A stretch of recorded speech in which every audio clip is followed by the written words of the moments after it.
नमस्कार, आप देख रहे हैं बक्सर खबर। इस तस्वीर को देखिए। इसमें अनेक बाल ब्रह्मचारी अर्थात बटुक खड़े हैं, हाथों में एक डंडी लिए। यह यज्ञोपवीत संस्कार की तस्वीर है। राजकुमार चौबे विश्वामित्र सेना के राष्ट्रीय संयोजक के सहयोग से इटाढ़ी में बीते दिन यह कार्यक्रम हुआ 9 अप्रैल को। यहाँ सिकटौना गांव में सिद्धराचार्य वेद विद्यालय है। इसके संचालन में भी विश्वामित्र सेना लंबे समय से सहयोग करती आ रही है। पिछले 3 सालों से हम लोग भी लगातार यहाँ होने वाले सामूहिक यज्ञोपवीत संस्कार की खबरें प्रकाशित करते आ रहे हैं। जिले में सनातन की बात करने वाले अनेक दिग्गज हैं, लेकिन इस तरह का नेक कार्य करने वाले गिनती के लोग हैं। उनमें से एक राजकुमार चौबे हैं, जो पिछले कई वर्षों से इस वेद विद्यालय को भी सहायता प्रदान कर रहे हैं और इस सामूहिक यज्ञोपवीत संस्कार को भी। इससे अपनी संस्कृति तो सुदृढ़ होती ही है, जो लोग इससे जुड़े हैं उनका काम भी कम खर्च में हो जाता है। यह कार्य लगातार राजकुमार चौबे क्यों कर रहे हैं, इसके पीछे उनकी अपनी क्या मंशा है, आइए जानते हैं राजकुमार चौबे से। संस्कार कार्यक्रम का आयोजन आप निकालिए ना, तो बच्चा निकाल रहा है। उद्देश्य क्या है? इस कार्यक्रम का ये उद्देश्य यही है कि सनातन संस्कृति को जो है मजबूत करना, और जिस तरह से देशव्यापी सनातन संस्कृति को कमजोर करने का जो साजिश किया जा रहा है, ये इसका सबसे बड़ा नींव सनातन संस्कृति का ये सबसे बड़ा नींव। और जो जनेऊ संस्करण होता है सनातन संस्कृति में, ये सबसे पवित्र माना जाता है, जिसमें ब्रह्मचर्य का जो पालन होता है और जो सब दिव्यता होता है, संस्कार 17 संस्कार इसमें होता है।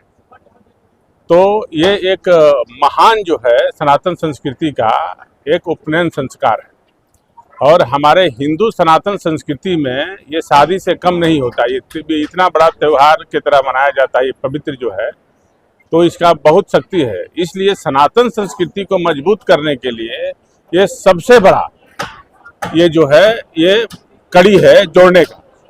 तो हमारे लिए ये समाज में ये हर लोगों को ये उपनयन संस्कार कराना चाहिए। आज के लोग इससे दूर भागते जा रहे हैं, दूर भागते जा रहे हैं। ये आज के 21वीं सदी के दौर में जहाँ एक तरफ लोग अंग्रेजी की तरफ अपना रुख मोड़ रहे हैं, युवा जो है अब जनेऊ धारण नहीं करना चाहते। तो अंग्रेजी के तरफ जो लोग लेके जा रहे हैं, ये देख लीजिए देश की स्थिति क्या है।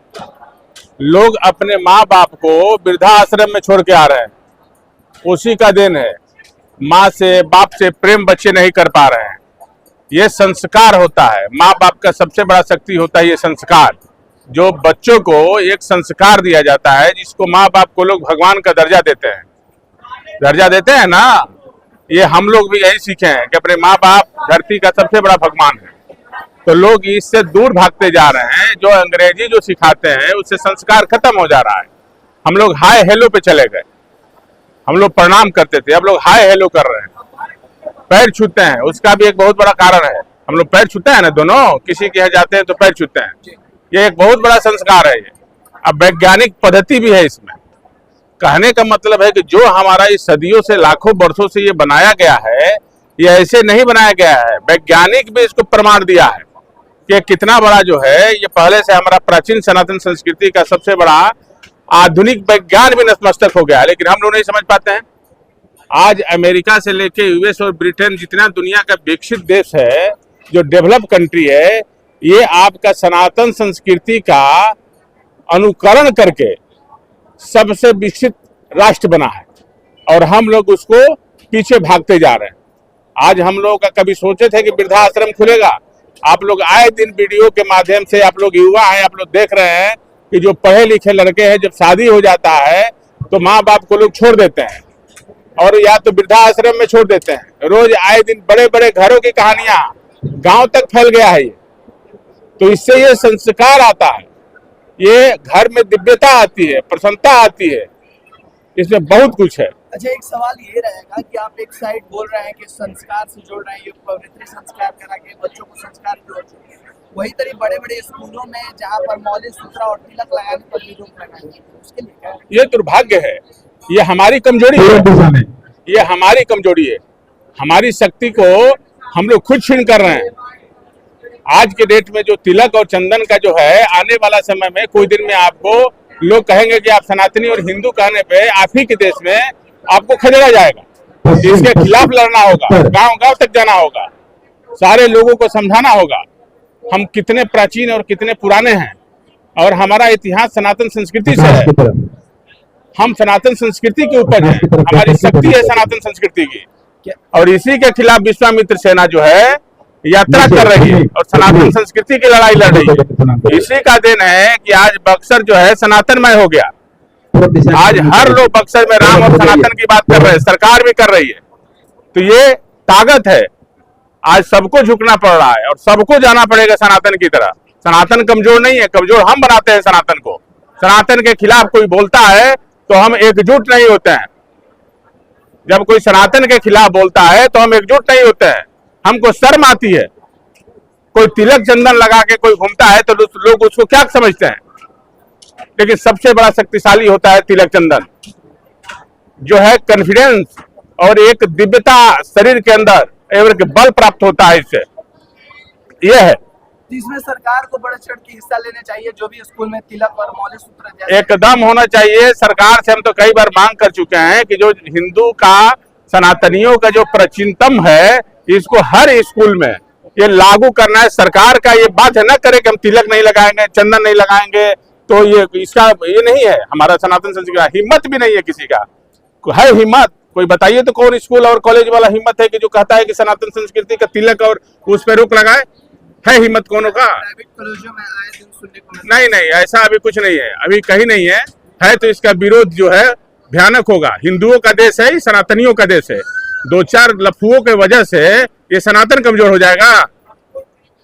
लफुओं की वजह से सनातन कमजोर नहीं ना होगा। जो सनातन को जो कमजोर किया जो सरकार, उसका पतन हो गया। हम लोग यही देखे हैं। समय तेजी से बदल रहा है, वेद विद्यालय बंद हो रहे हैं और नतीजा उसका आप भी देख रहे हैं, वृद्धाश्रम खुल रहे हैं। पहले बच्चों के लिए विद्यालय खुलते थे, अब बुजुर्गों के लिए वृद्धाश्रम खुल रहे हैं।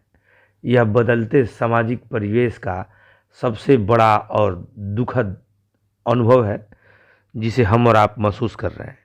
बच्चों में संस्कार की नींव बचपन में ही डाली जाती है और यज्ञोपवीत संस्कार 16 संस्कारों में से एक प्रधान संस्कार है। यहीं से विद्यार्थी यह तय करता है कि उसे गृहस्थ जीवन में रहना है या सन्यासी बनना है। इसीलिए जो लोग भी यज्ञोपवीत संस्कार की पारंपरिक विधि को निभाते हैं, एक ब्रह्मचारी के रूप में सफ़ेद या पीले रंग का एक शुभ्र झिंगोला पहन लेते हैं, हाथ में एक भिक्षा पात्र ले लेते हैं और निकल पड़ते हैं। अपने परिजनों से भी भिक्षा मांगते हैं और यहीं तय होता है कि आप घर आएंगे या समाज के लिए कुछ करने जाएंगे। खैर, इस नेक कार्य के लिए राजकुमार चौबे और सिकटौना विद्यालय को धन्यवाद। मिलते हैं किसी अन्य खबर के साथ, तब तक के लिए आप सभी को धन्यवाद।